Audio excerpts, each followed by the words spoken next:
Joining us is Ebrahim Poonawala, head of North American Banks Research at BofA's Securities. What do you think, Ebrahim? You've been listening to our discussion. The fundamentals still strong, or did you see any even yellow flags in them? Hey, dear Tyler, first of all, thanks for having me. And no, I had been listening to your conversation, and I would say the fundamentals are pretty strong, right? I think we can talk about why some of these names are in the red today. But I think what we heard from JP, Wells, Citigroup is an economy that still remains on relatively solid footing. Credit outlooks from all three banks were fairly constructive, even relative to what we were hearing 3 or 6 months ago. Now, bad things can happen. As you mentioned, higher for longer, leading to a stagflation scenarios, which could lead to some downside on credit, overall economy, 6-12 months from now, for sure. But where things stand today, I think I was very encouraged by what we heard from all three management teams in terms of the macroeconomic outlook and business fundamentals. And so, but these banks are not, their stock price is not reacting as though all three of them beat estimates, which all three of them did. So I think Sark mentioned this earlier. If you look at the run-up all three had, I think Citigroup was up about 20% year to date.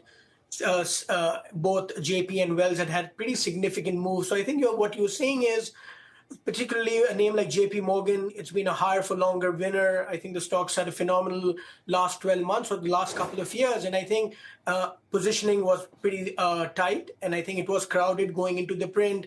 I think the street came in expecting maybe another revision higher to their net interest revenues, which didn't happen today. And I think you're seeing some profit taking on the back of that. Ebrahim, looking elsewhere in the financial services sector, you see insurers bucking the trend here, different proposition here for them with higher for longer rates, right? That is correct. But again, my colleague covers the insurance sector, but you're right. I think they have long dated liabilities and higher rates for longer allows them to get better returns over time. Sarat, any thought here or question for Ebrahim? I guess, Ebrahim, my question is, what is your read-through on kind of companies like Bank of America on this? Are you going to see the similar sell-off, or do you see any of these other banks separating themselves? Because they're all kind of being pushed in. Again, here we go. You're all in one basket, and we just want to kind of use that ETF to sell off. For sure. I think great question. One, obviously, I can't really comment on Bank of America because of the sign you see behind my name. Right. But I think what I would say is the read-through was extremely positive. And I think what's important here is over the last few months, the money center banks have generally broken away and have, as we said, all JP, Wells, Citi had a phenomenal start to the year. When you contrast that with even the largest regional banks, the PNCs of the world, US Bancorp, M&T, they are still discounting a fair amount of concern around the macroeconomy, credit risk, and trading at about 2 to 3 turn PE discounts relative to where we've been in the past. So I do think the messaging we received here was very constructive. Again, unless we get a macro shock or interest rates really spike higher, I think we could come out of next week. We have about 20 banks reporting where you start feeling better about even the Main Street outlook if some of those net interest income is beginning to stabilize for the regional banks, while credit, as I said, still is holding up, including commercial real estate. Ebrahim, you follow about 30 banks. Do you have 3 that are favorites?